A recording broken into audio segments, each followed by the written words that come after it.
Do the same thing here. Sorry to keep you slow. Are you good on time? I don't want to be. Yeah, like today is the day where I don't really have anything. Like any kind of interview or podcasting things I do, like this is the day I do them. So Right. I'm good for another couple hours if you need me that long. Nice. Yeah.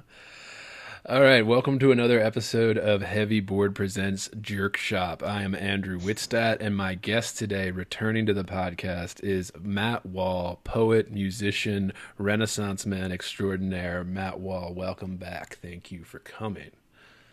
Well, I haven't come yet, but this is the JerkShop, so let's see how this goes. Yeah, we're going to be jerking each other a lot, listeners. We'll be jerking. There will be a lot of rubbing, tugging, and... Cool. Well, I'm full of saliva, so we got the lube part down. We can do this. Sucking and fucking.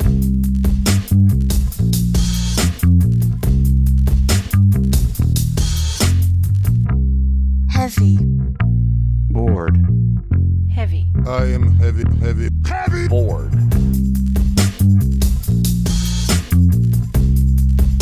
I may say that the male is entirely hostile. No! Inner Resources. life, friends, is boring. We must not say so. But listeners that don't know, this is a segment we do on Heavy Board where we talk about all things writing workshop, workshop culture, MFA culture, all those things that we talk about as writers. And, you know, it's always negative. We always like to get negative, and that's fun. But I always try to keep it a little positive, too. So we're going to be going into all kinds of things here. And if you like what you hear, please, subscribe. And if you have a story you want to share with us, your own. I'm like ready to go right now, dude. You set that up, dude. I'm just like fucking foaming right now, dude. And if you have a workshop story you want to share with us, something that happened to you in a workshop or a friend of yours, send that in heavyboredpodcast@gmail.com. We'll read it on the air, anonymous, of course. We don't want to blow up anybody's spot, but we want to get into that. And Matt's going to get into it with us here now. So.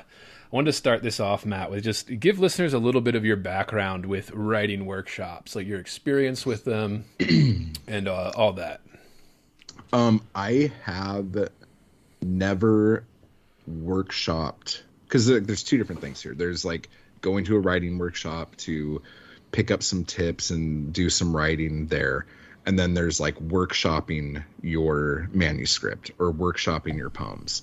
I've never done the other because like I write too quick and put stuff out too fast to ever like go, oh, you know what I need? This manuscript needs like 10 people to tell me what's wrong with it. Like that's definitely the thing that I fucking need for this thing to succeed. Like I've never had the time or patience to do that. But what I have done is the majority of the people who I've taught or do mentorship for who are like, because like I do mentorship for a lot of people who don't want to be known that they're coming to see me. Like I'm like someone's dirty fucking secret and shit.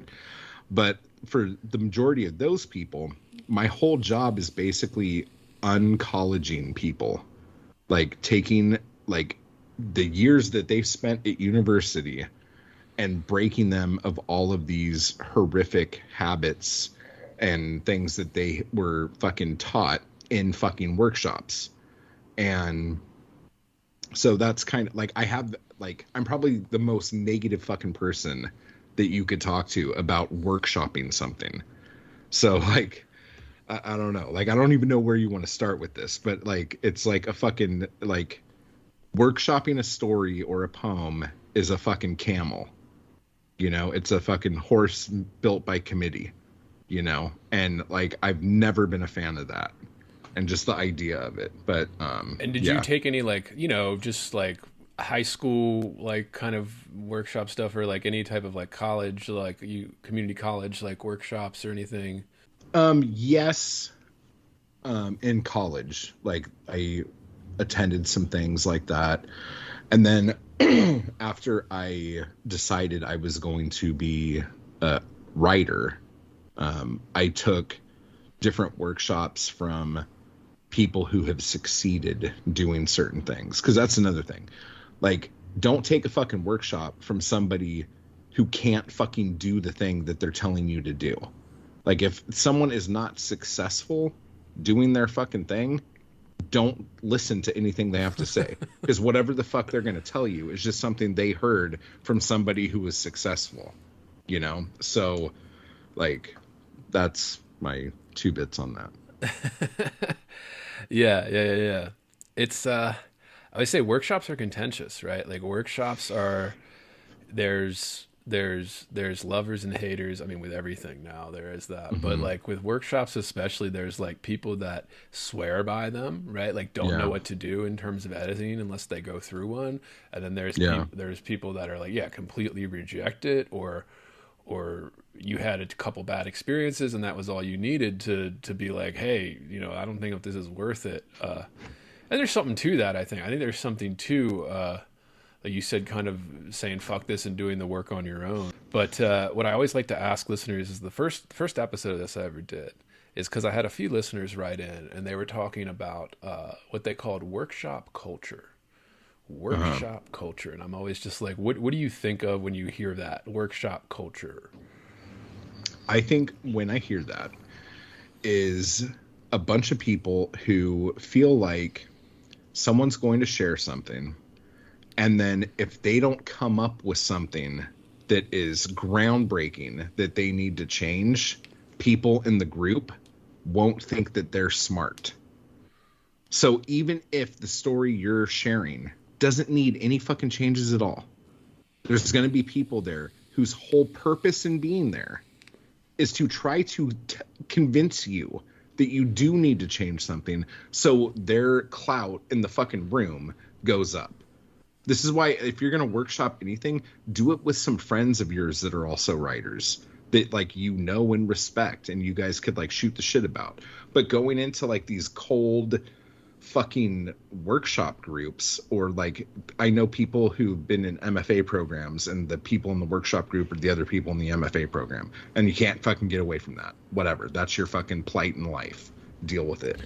But like just the idea that there are people who, and like this is the other thing that drives me crazy, and I'm probably jumping all over the place, but then when I hear people say stuff like well, somebody's input was good and somebody's input wasn't, so I'll take the good input over than the other input.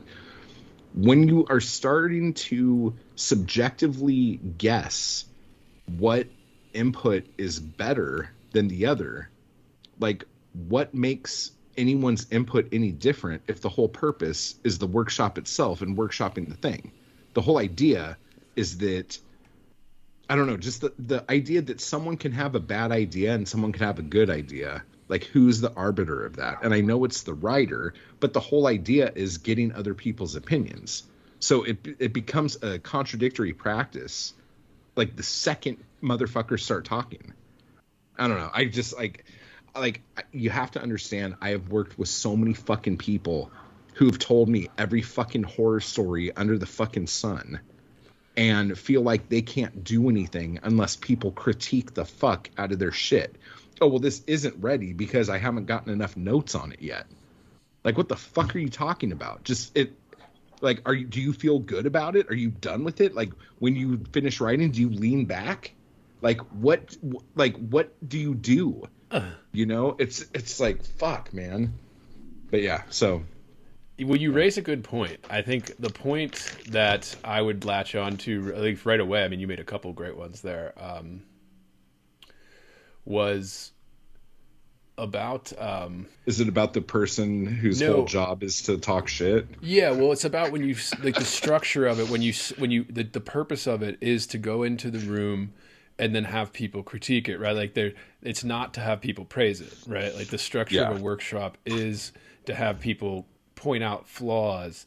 And I know I always say, you know, we're going to get to MFAs. I have a couple questions on your thoughts on them and all that. And, but when you do go to like an MFA level, which is, you know, grad level workshop, this isn't, you know, this is everybody in the rooms. You'd like to think they're taking it seriously, but a lot of people, and I did this too, my first time, is like, you expect when you put that thing in there and you're like, oh, this is going to be so great. Like they're not going to find anything to say about this. You know, like I put that in the workshop, and then like Give me you one get second. there. I'm sorry, Yeah, dude. no worries. Sorry. Oh shit. Let's see. What do I gotta fucking do now? Yeah, I'll just do this. Okay.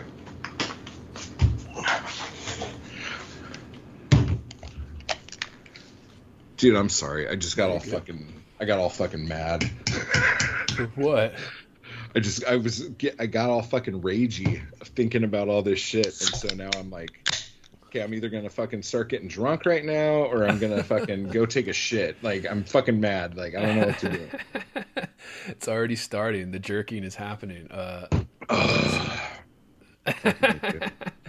But it is like there is this. It's designed to find flaws, so you're not going to get praised in a workshop. If you're getting praised in a workshop, right? Like it's like, I mean, I had friends that, you know, usually they were the more experienced writers that in the MFA, at least when you're like kind of like at the end of it, you've been doing it for a couple years and you're about to graduate, and then the new people come in.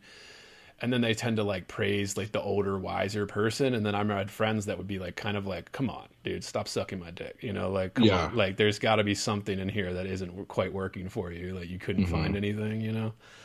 And then you made another good point where I think it is based around an individual person's effort sitting in that table with you. And then it's based on their kind of understanding too. So are they going to make the effort to try and understand what you're doing, or are they just going to wish that it was theirs, you know, like wish that you were doing what they were always doing? So there's that too. Like it is. And if they don't like you, or they feel like they're in competition with you, whether or not your fucking thing's good or not, they're going to tear that fucking apart. Yeah. And that's like, a very important part. Yeah. It's just like throwing you into the fucking like Coliseum with the fucking lions, dude. It's like, oh, you want a degree now, huh? Okay, here we go. I'm gonna drop you in here and you guys fight it out. Like, but do it nice, you know, like, oh fuck. Well, dude. You brought I'd feel that up. so much That's better if a motherfucker came at me with a knife than fucking tried to fucking tell me what to do with my fucking work, dude. Fuck me. There is that aspect too that you read, like the social aspect, because it's not just, especially in an MFA program, it's not just, we're going into a room to workshop. There's a whole social circle outside of that and orbiting around that, especially in a program where you have all these people together, you know. There's friends, there's enemies, there's people that just the majority of the social circle doesn't like, and they will dig into you because of that type thing, you know. Yeah. So there's more at play than just everybody being good faith going into a room trying to help each other. Like it is more than that, you know. Like there's something else going on too. And I guess try to not make it terribly negative. Some writers, if you're listening out there, like just be aware, you know, be aware of that. Where like, yeah, some people are gonna purposely be mean as shit, you know. Some people are going to purposely, if they don't like you socially, dig into this, even if there isn't like a major or a reasonable flaw in it or something like that. Yeah, you know? because like every workshop is going to have that one fucking dude, and it's usually a dude, and I guess sometimes it could be a chick, but like every time anyone's ever fucking told me about this, there's always one fucking guy who like feels like it's his life's goal to completely shit on everyone's fucking work. And it's like, and Andrew's like, quit talking about me. I was that guy. Yeah, I was that guy. It wasn't, yeah, and it wasn't like I was setting out to purposely shit. Like I wasn't trying to be mean to people. It was always just like, I was like, you didn't see this? Like, you didn't notice this one? Huh? Like kind of. But yeah, that can be, it depends how you do that too. So I like to think that I phrased it and worded it in a way that was constructive, you know, because I didn't have anybody, I mean, maybe I did, but nobody that would come to me and be like, oh, I hate him. You know, I hate your critiques. It was always kind of like, thank you. But I think it depends how you word that too. You can word that and like talk about it in a room where you're really kind of just mean spirited about it instead of a happy kind of constructive spirit around it. Like, no, I'm trying to help. Like, So that matters too. And then you talk about ego, you talk about like enemies, Oh my right? You already God. mentioned Yeah. that. There are people, I've heard stories. There's always that one, especially in an MFA, there's like that one person that you were saying that thinks they're better than everyone, that they're better than the instructor, that they're better than everybody. They have done nothing. They've published nothing, but they still are convinced that they're, God's gift to writing. Mm-hmm.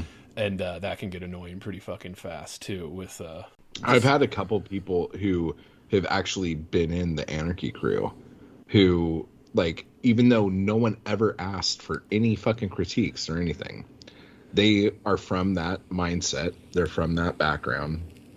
And they felt like it was their job to, like, shit on everyone's work, including mine. And I'm like, look, dude, like, that's cool if that's what you want to do, but that's not what this is. And I will gladly keep taking your fucking money, if you want to be here, but you need to shut the fuck up. No one's asking for your fucking opinion, dude. Like, I'm just working on your writing. Like, you do the writing, and I will fucking cash your fucking checks. But, like, this is not a thing for you to prove to everyone that you are the smartest poet in the room. Nobody gives a shit. That was just me bitching, so never mind. Well, but yeah, it is like when the people that come out of that world, and I'm like I said, I want to get to MFAs here. It's the next question actually, but maybe I'll just go into it now. It's like when you come out of that world, I always tell people this, and a lot of people roll their eyes when I say this, or a lot of people laugh. I've had people laugh in my face when we're talking about it, and not offensive or anything. We're just drinks talking or whatever, but where it's just, if you control the workshop in an MFA setting, that you control the program, like you are top dog kind of thing. So there is something you get out of that, like there is, it's not entirely without incentive to be that person in a workshop. So that is, and I guess if we're offering advice, how do you deal with that? Sometimes you just got to grit your teeth and just not listen to that person. I'm not if you're, like going into your workshop, like paying for somebody like Matt to give you, help you do stuff, or put your book together or whatever. But if you're just, in a regular workshop, undergrad, community workshop, graduate school, whatever it is, there's always going to be people in there like that. So you got to kind of grit your teeth sometimes and then just kind of let it roll off the back or, I mean, I don't know, but MFAs, and you talk about this a lot on your podcast, and you talk about this a lot with, your Anarchy Crew stuff. I just want your thoughts, positives, negatives. I was a lot more negative on MFAs before I started talking to Matthew Buckley Smith about MFAs. And I don't want to speak for him, but he has his own issues with MFA programs, but I see more of the like positives with it now.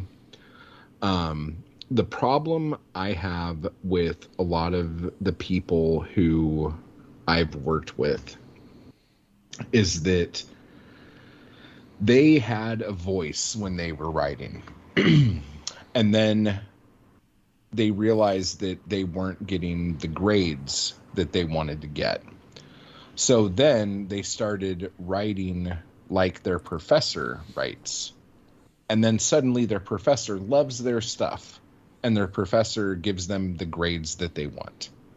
And then that's how they're like, oh, well, this, I guess, is how I have to write now because this is what got me good grades or whatever. And then they get out of the program, and then they don't know what the fuck to do with themselves because whatever voice they had has kind of vanished, and they've been writing to an audience of one for the last however long their fucking program was. And now that they're out, they don't know what the fuck to do, and they can't find that voice that they had.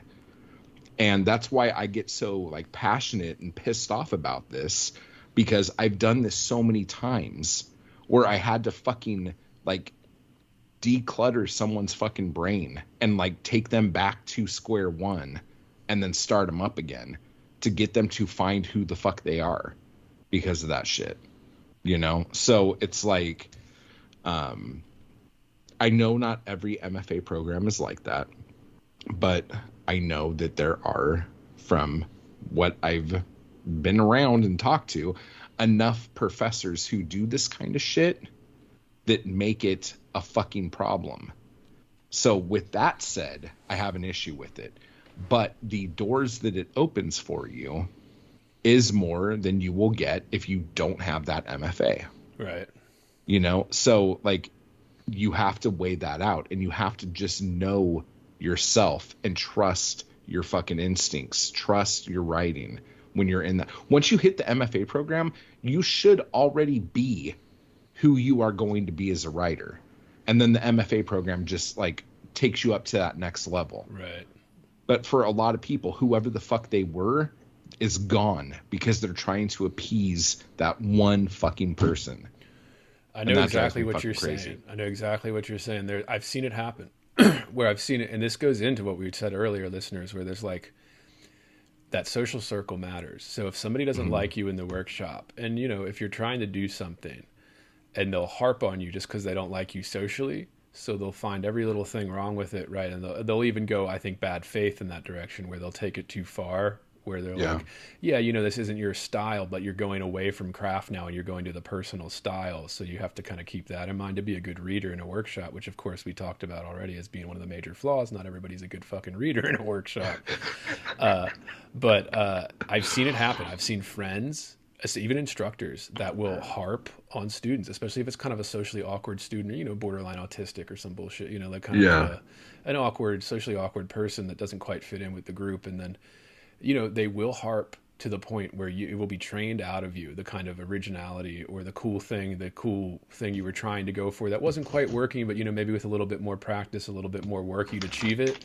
Then you get kind of like psyched out of it almost, you know, you get kind of beaten out of it with a workshop. So I understand that too. I think that's very true. And I've seen it happen. And I bet after that, they come to you, they come to you, one of your workshops or one of your, and just be like, oh man, like I was just always getting harped on for this. I didn't think I should pursue it anymore, you know? And so like they got kind of scared out of it. The thing is that usually somebody gets out of the MFA program, they graduate or whatever, and they do what they think they're supposed to do next. Oh, I put my book together and I submit it for book prizes. And I sit around and I fucking wait. And I do this thing. I might submit some poems to some big magazines and let them know who my professor was at this fucking thing and all this other shit, and see what kind of fucking stuff I could get. And they do all this shit, and then nothing fucking happens. And then there's this existential crisis. Like, what was all this for? Why did I do this? What the fuck is my life? What am I going to do? Am I going to fucking be a Walmart greeter the rest of my life now with my fucking degree? And then they fucking stumble upon some schmuck like me who hasn't done any of this shit, but I'm fucking living as a fucking writer. Right. And they're like, how the fuck did that happen? And then that's how this whole fucking thing happens. But it's usually not until somebody has spent 8 or 10 years trying to do this thing that they were told this is how it goes, before they're like, oh shit, there might be a second way of doing this that I know nothing about. And there is like a level of marketing from like on the MFA side where they do market that to you when you're applying, where they market that this is a path toward publication or having a career, you know. And like you said, some schools, if you go to basically the top 5 programs in the country, you do get that is kind of true, right? You could get a path to a career. You know, agents are literally emailing the students that are about to graduate just because they're looking for new clients at some of those schools and stuff, right? So you could get that out of it, but yeah, it's but not just so like easy. With any other path, like, you have to understand, and this is the problem I have, not just with MFAs, but with the university system in general. The university system is producing more people in each field than there are actually jobs available in those fields. And so you're putting these people in hundreds of thousands of dollars worth of debt to have this dream of something that might not ever happen because there isn't even a fucking opening for that, like, let alone the arts. I'm just talking about like fucking the medical fucking field, for fuck's sake. Right. Okay. Like, There's always going to be a need for nurses and orderlies, but guess what? There might not be a huge need for fucking cardiologists. So fucking rethink your fucking major, or go to a fucking trade school if you want to fucking actually work and make money. Okay? But back to fucking art. It's like you talk about this path. Yeah, there is a path to get here. But that path is fucking narrow. That path is a hard fucking path. And there are a ton of fuckers racing up that path. And if you do not want to race, if you do not want to compete, which is something that I don't know if the MFA program actually teaches you, you are going to fucking die. You will not make it because there's other motherfuckers out there who have any kind of fucking like sociopathic tendencies. They will beat you. Okay? They will get there first. It's just how it fucking is, dude. Like, if anyone wants to be successful, like, you really should be a sociopath. Like, that is the best way to be successful. The second best way is just hustling and trying and going out and doing the fucking thing. But a lot of people, after they come out of the MFA program, they don't have that fight in them. Because, again, you've been trying to suck the dick of one person. And so now that dick's not there to suck, you don't know what the fuck to do. So I'm like, dude, I'm getting fucking mad. I'm so sorry, dude. I'm like going on these fucking tirades over here, dude. Hey, that's content, bro. That's good podcasting. No, but like, I think you're right with this. If you're hearing this, it's because you are listening to the free public feed of Heavy Board. To get complete, uncensored, uninterrupted, full access to this podcast, become a subscriber at patreon.com/heavyboard. That's right. Heavy Board is made possible by subscribers like you. For less than 1 cup of coffee per month, you will receive private access to uncensored, full-length episodes, JerkShop, heavy bonus content, subscribers-only AMA episodes, bonus extended interviews, and more. Come join the conversation today at patreon.com/heavyboard. The path is narrow and it's getting narrower. Like it's slowly shrinking to a balance beam where like it used to be a nice big well-worn trail. And the last 20 years especially, right? Like you're seeing this not just in the arts either, you're seeing this in all the humanities. There's an article just a few weeks ago about Harvard PhDs in history, and they're not getting jobs. So if Harvard PhD grads are not getting tenure track jobs after they graduate from Harvard PhD in like history, that's a big deal. Because that's like that's like a big boost to your resume, and it's not working anymore. Totally. And now you go to the arts, it's even worse in the arts. So, and I think that's a lot of the instructors in the MFA too.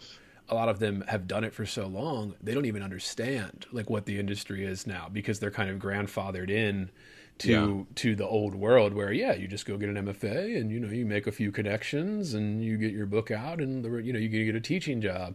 Well, that's just not how it works anymore. Like said, there's no jobs. There's really no jobs in a lot of the humanities fields, period, but especially the creative writing fields. I mean, and then you think like the last generation, they were like Gen X was the last one where like, you get your graduate degree, and like the MFA world was expanding rapidly, like at that time, like in the 90s, early 2000s. Yeah. So all these jobs were just popping up all over the country and you could just get a job because they needed people. But when you get these fucking people in these jobs that are going to stay there for 40 fucking years, there's still motherfuckers graduating, but motherfuckers aren't going to fucking leave that job for another 30 fucking years. So there's not like more jobs are opening. Right. Like motherfuckers need to die. Like there needs to be someone who goes on a killing spree and like kills a bunch of fucking MFA fucking tenured professors if you guys want any fucking teaching fucking job. But on top of that, it's also the amount of places to publish is so small compared to how it was 10 years ago or 15 years ago. Right. The amount of actual presses that are consolidating into other presses make it that much harder for you to fucking get your work out on a traditional route because there's less places to fucking publish. And when there's less places to publish, they don't have to pay you as much because there's less competition. So like anyone who's excited about like we were talking about the other day, the Simon Schuster Penguin Random House thing. Anyone who's excited about that, you guys need to go out behind the barn. Because that is going to hurt writers more than anything. Like, you don't need to pay as much if you're not competing to pay somebody. You pay them less and less and less. And pretty soon, like, people working a minimum wage job will make more than the most successful writers. That's where we are now. Yeah. The cashier at Carl's Jr. is making more money than fucking a best-selling poet. Yeah. Congratulations. You're a fucking douchebag. Like, welcome to fucking hell. Jesus Christ. That's where I am now. I mean, I'm adjuncting, so it's like, you know, this is the thing everybody talks about, and I know a lot of people listening probably think, oh, that's not going to happen to me. It's going to happen to you. Like, there are no jobs, and especially not full-time jobs. And even if you want to move to the middle of nowhere and teach in some, you know, college in Indiana in some city you've never heard of, even those jobs don't exist anymore. So, like, you know, it's just narrow, more and more narrow every fucking year, and we're still graduating over 3,000 MFA students a year. So there's 3,000 fresh, you know, MFA graduates every year, and like 5 jobs. Oh, dude, that's fucking horrendous. Do you know the numbers on, or the stats on college enrollments? Are those going down? Are they going up? What's going on? I haven't looked in like a year or two since COVID, but I know right before COVID, it was starting to become clear that the enrollment rates peaked just nationally, you know, on average, let's say, around 2016, 2017. And then it's kind of started to decline. And then the pandemic gave a huge windfall to the decline, obviously, because you couldn't do in-person classes for a while. But I think it's declined. It did peak. And like you said, I think there's a lot of people that are waking up to, you know, everybody needs to go to college isn't actually true. You know, college is for people that want to pursue a certain thing in a certain way. And then if you want to do something else, you don't necessarily have to do that, you know? And I think when people see the amount of debt people are in, and that's another thing, like Buckley said, he's like, if you have to pay for your MFA, don't do it. If it's a free MFA, take it, do it, run it. But if you have to pay for it, don't fucking do it. You know? So like that sounds like a better fucking plan to me. But like the idea of, I think this generation of young folk are understanding how every generation before, since like the early 80s, have been fucking themselves with student loan debt. And how hard it is to fucking like pull your head out of your ass from that, you know? Yeah, I always wonder too, because that's the advice everybody gives, where they say don't go into debt to get it. And they say that because you're not going to get a job to actually pay back that debt. But then if you're going to like an Iowa, even a Columbia, does start to make a little bit more sense to take out a little debt, only because that's where we started talking earlier, the networking. You get to start network. You mingle with people that are going to be on these committees, these prize committees, and they know your name and face, and they've sat with you in the rooms and stuff. And if you're really lucky, you can start having sex with them, and then they'll just start letting you win awards left and right. Jory Graham. Is that what you're referring to? Or are you referring to like the Me Too debacle? No, which I guess technically the same thing. Jory Graham was basically same fucking thing, dude. She was just a woman, so she didn't get Me Too'd, but she was doing the same shit. Yeah. No, everyone's Me Too on that was like Me Too. Yeah.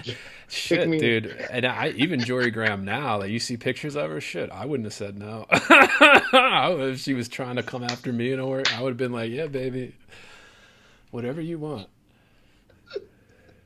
She's like 60 now. I'd still say, yeah. Oh, fuck, dude. That's hysterical. But yeah. That's an aspect too. Like that. I mean, I guess that's just social stuff too. Like this, like the sexual dynamics. You start fucking people in workshops.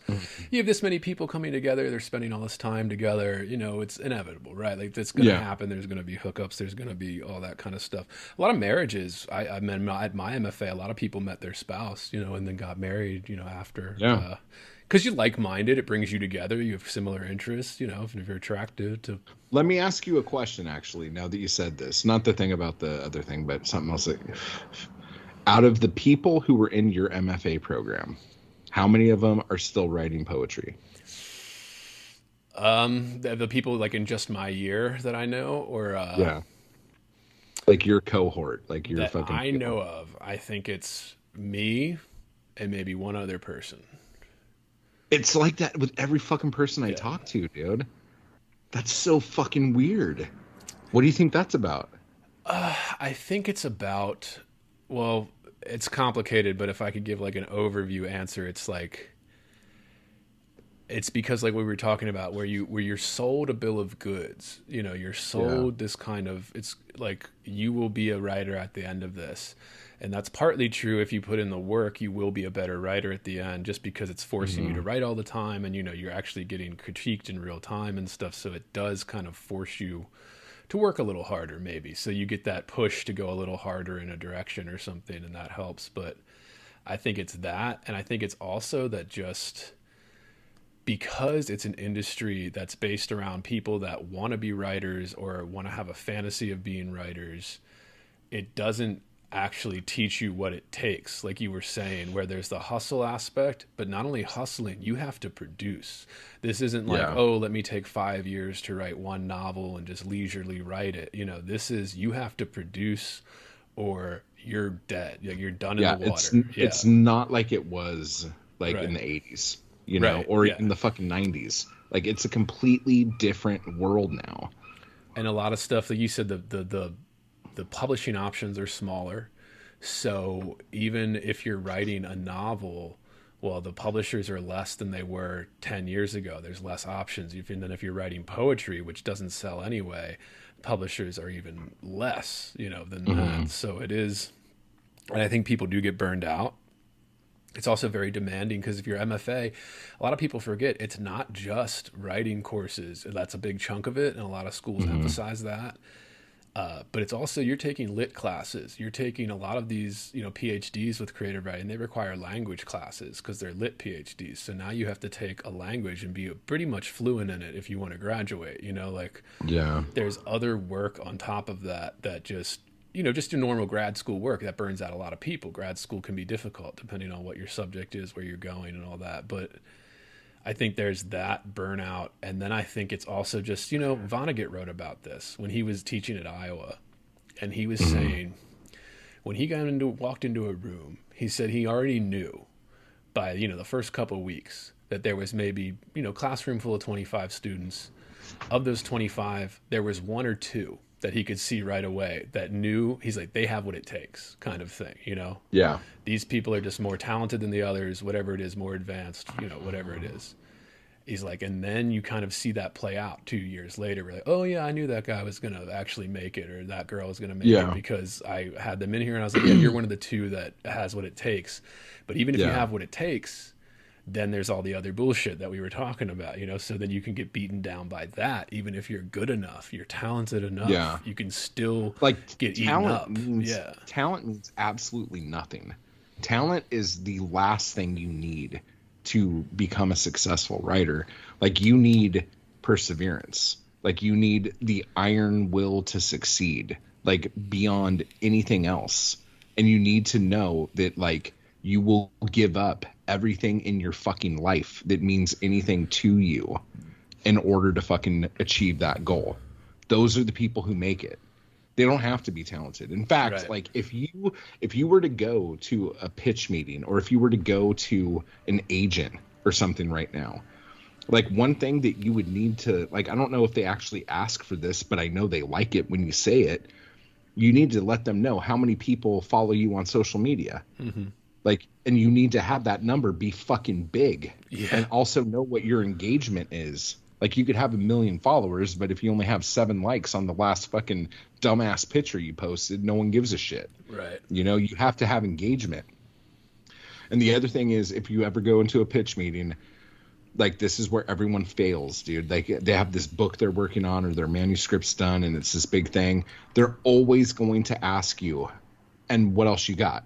Like, what's next? Right. If you don't have like 3 other like bangers ready to fucking go, even if it's just in the idea phase.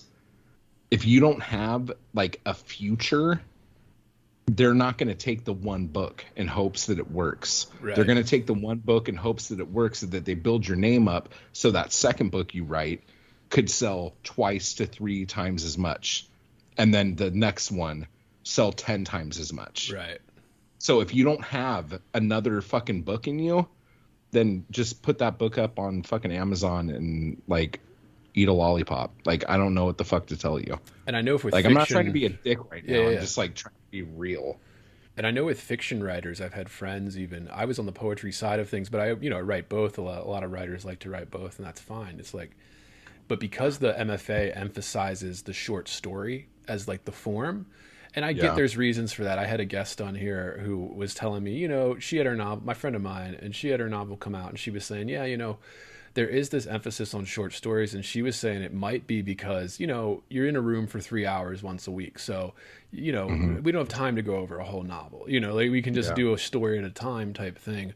So that makes sense. Yeah. Like that's okay. It's not really structured to be like a novel workshop. It's more of a short story workshop.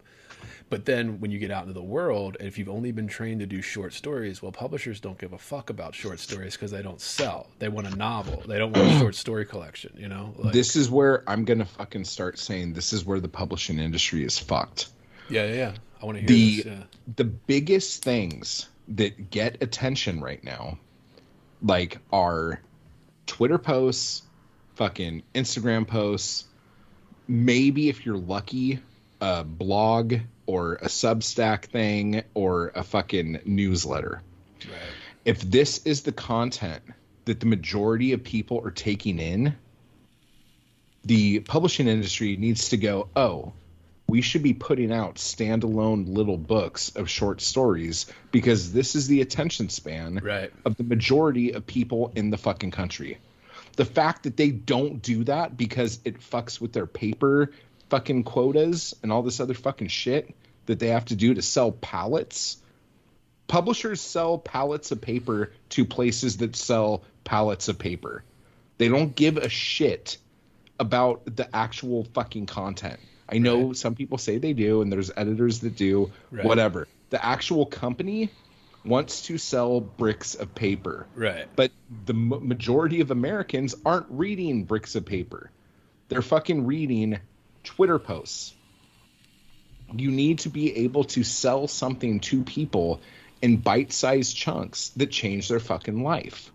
And then maybe in 30 fucking years, you could sell bricks of paper again.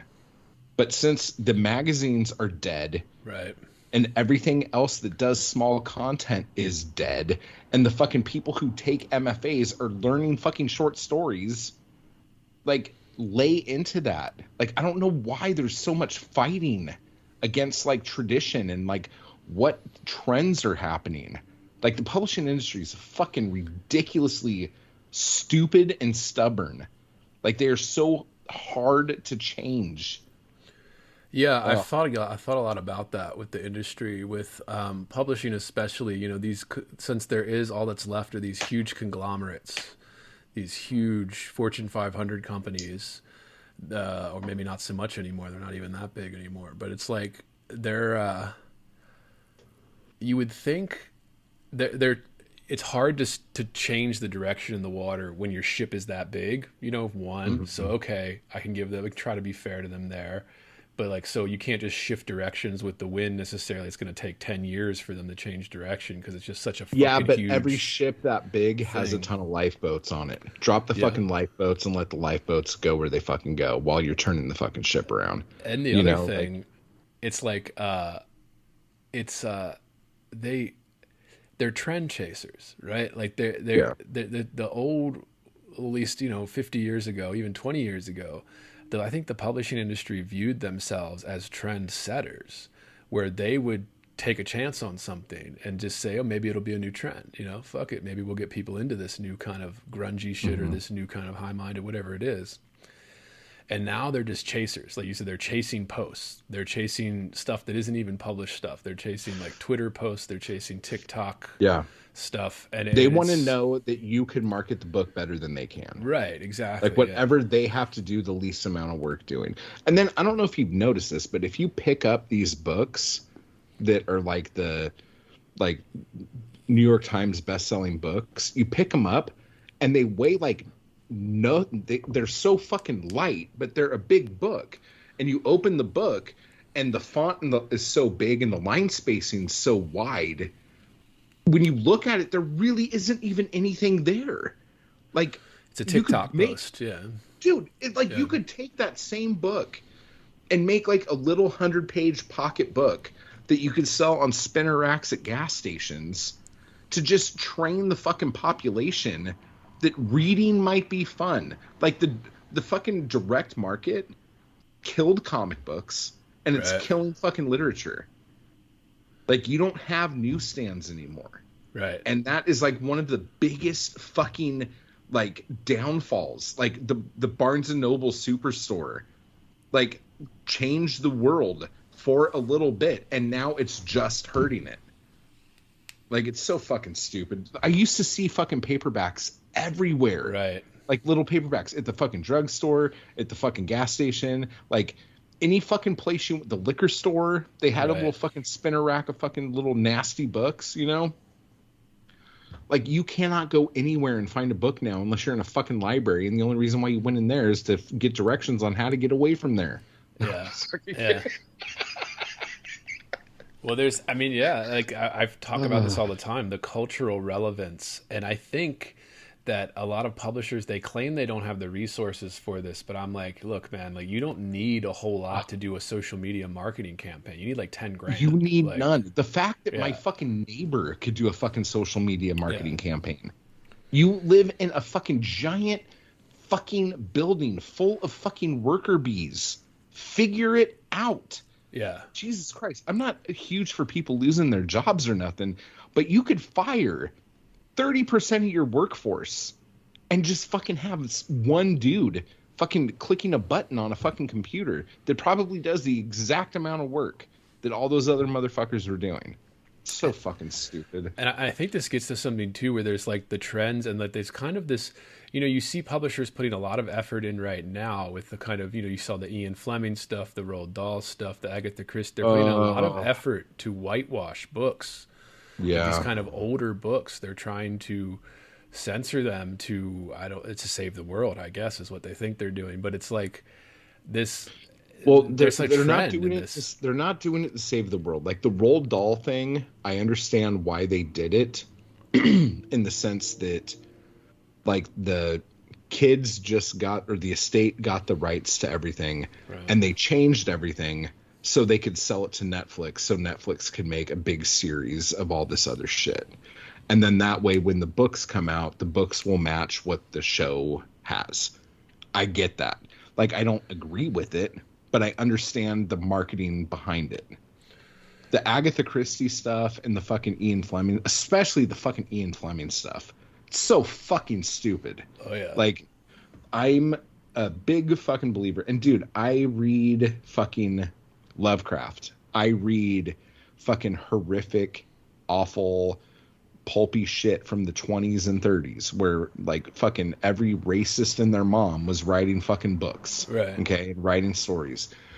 And I am a very fucking progressive person. And I think the reason why it is good to keep that shit is so we can see as a society how far we've come to not be like, oh shit, we were like this just this many years ago.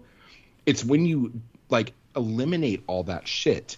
That's when people don't know that that shit's possible. And then the next Führer shows up. Right. You know, like when everyone's guards down because everything is so like you were saying, like whitewashed. Right. You know what I'm saying? Like, you need to have these horrible fucking things done by people who we thought were good people so we can see as a society that we are not those people anymore and know what's coming next. Yeah. I have a guest coming over doing some Ian Fleming books for James Bond series, and I want to get into that with. Yeah, it's. I mean, I think that's part of it too. The reason I brought it up was just like the publishing industry seems afraid. Like they're afraid to be trendsetters. They're afraid to take a chance. And I get that they don't want to spend money on something that's going to lose them money. But I'm like, yo, you're barely spending money at all anyway on like new writers. So like, $2,500 or whatever. And the amount of money they make off of those Right. backlist titles, they could fucking do whatever the fuck they want. Do you remember a couple years ago when I don't know if they did this just at Barnes and Noble, but they took all these classic stories and then put like diverse characters on the covers, but like didn't change anything on the inside. So it was like, I don't know, like Frankenstein and fucking like there were all these stories and it would have like a black Dracula on the cover of it.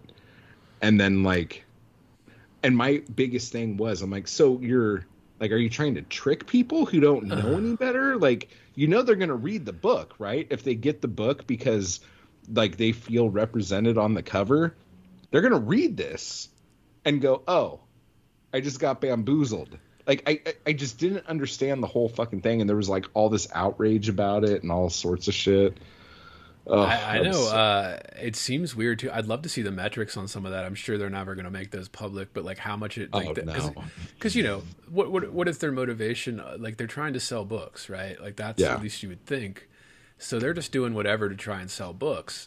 And then like I'd like to see if it actually increases the sales or something. Like is like having this like cover like gonna make people pick up the book, like anyone, I don't know if it got what they thought it was going to do, but anyone who is any kind of like entrepreneur should have went out when those books came out and bought up all of them, because they should have known that the plug was going to get pulled on that idea really fucking quick.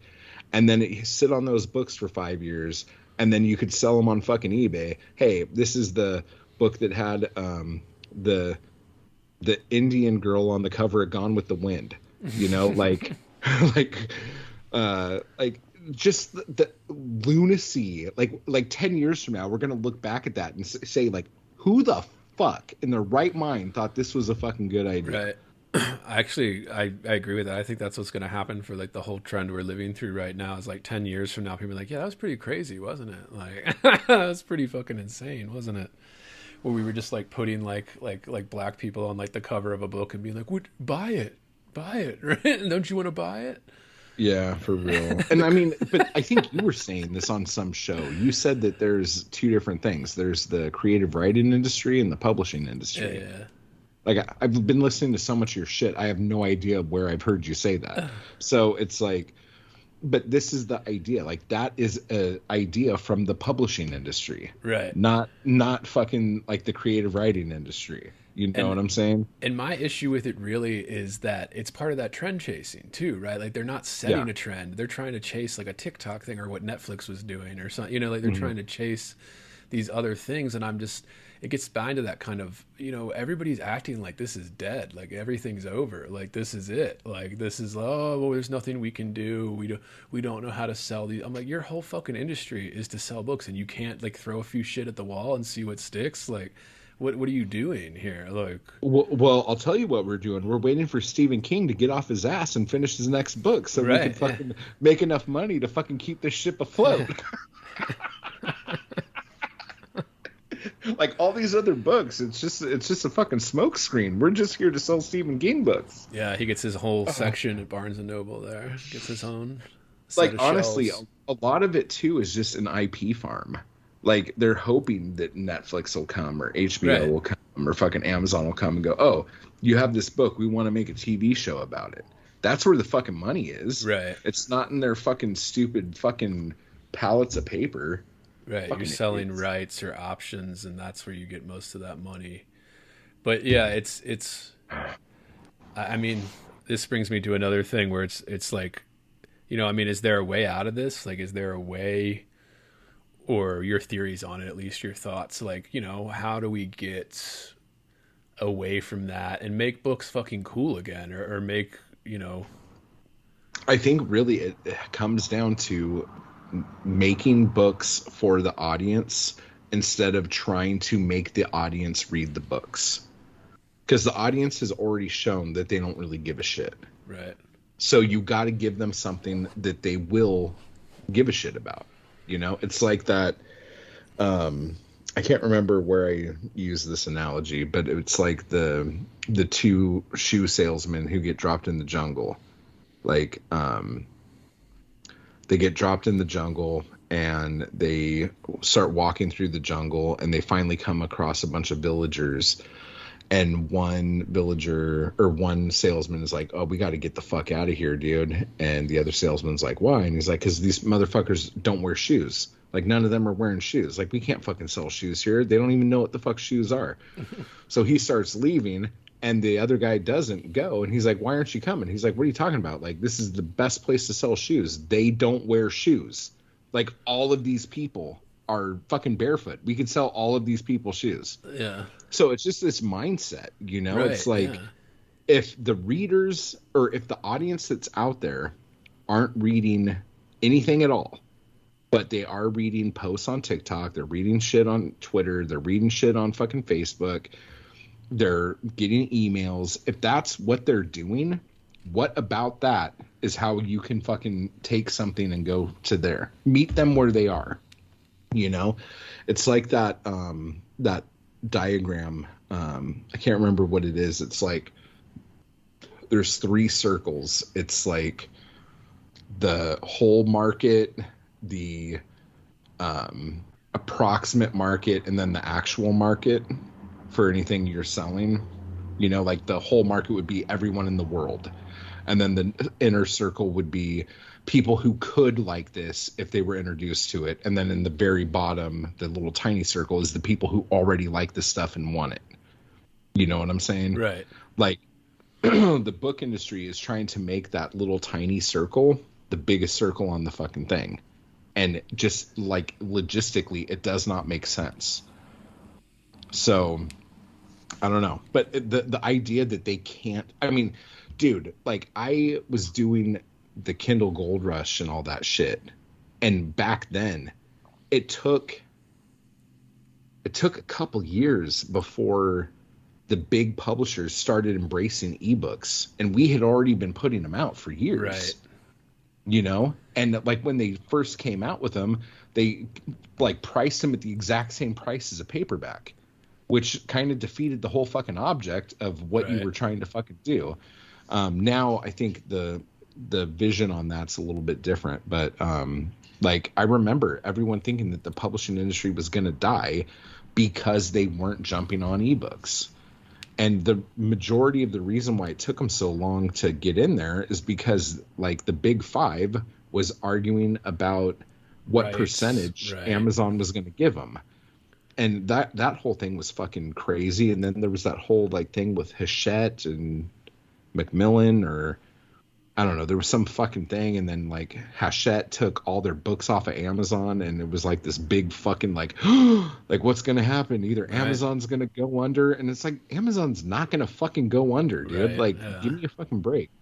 But it's just like every 5 years or something, like there's going to be some fucking thing that the publishing industry like seems that they're totally against, but everything else is going towards it. And then they're going to go, oh shit, yeah, we do need to be a part of this. And that's one thing that really irritates me, is because I know for a fact, you know, I've worked in marketing. I've written, you know, right out of college, most English majors, you work in marketing because those are the only jobs. So you write ad copy, you know, email campaigns, funnels, whatever it is, or you just write, you know, product copy for websites, whatever it is. You know, nowadays it's link building, where they want you to put basically ads into these fake articles and like have people click on them. But it's like, you can advertise things into existence. You can meme things into existence now too.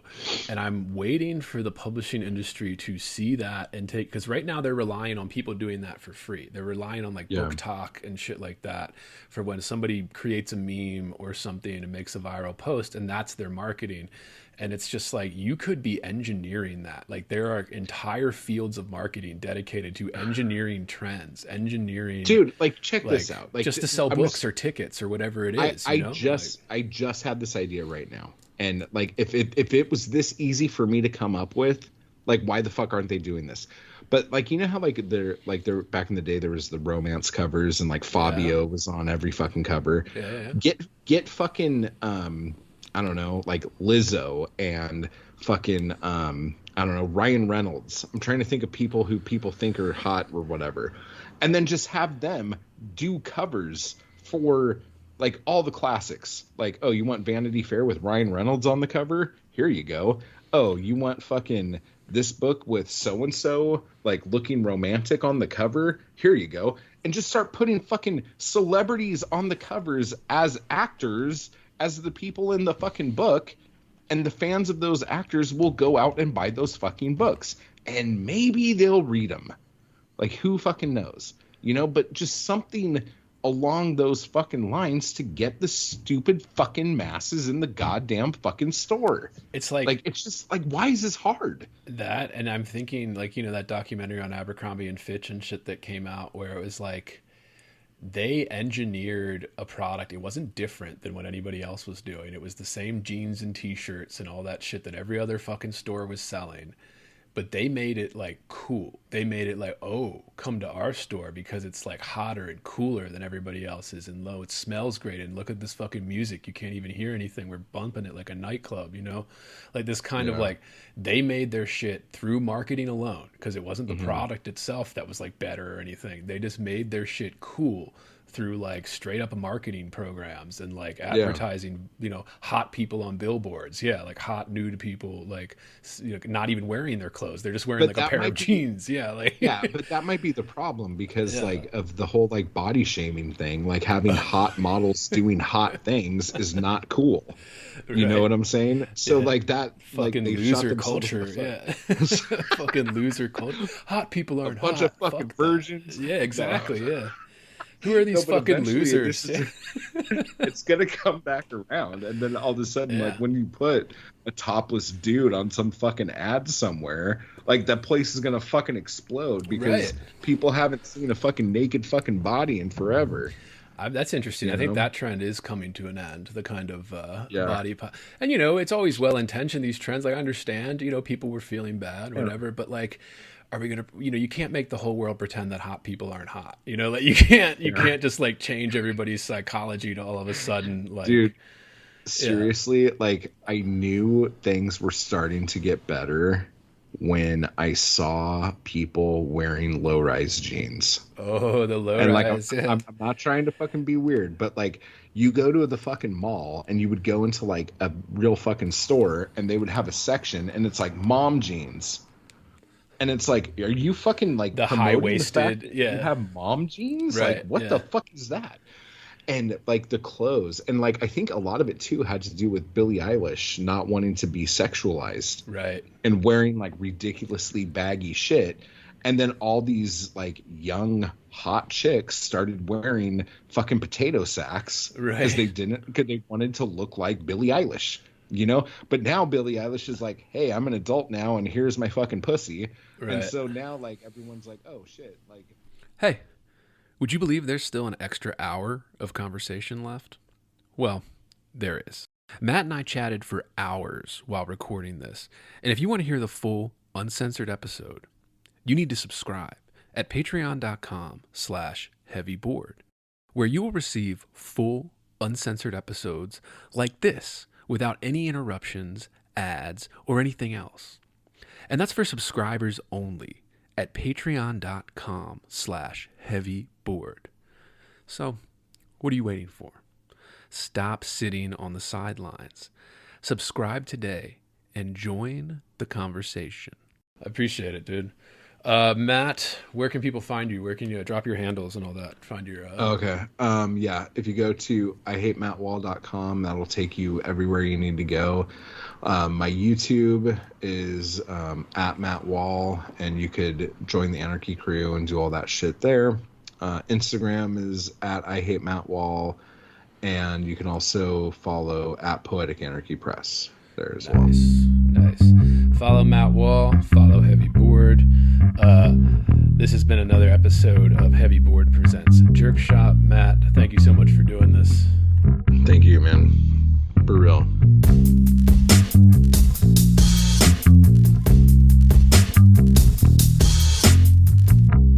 Heavy.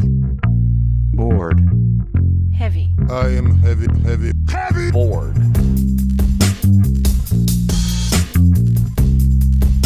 I may say the male is entirely hostile. No! Dinner, Resources. life, friends is boring. We must not say so.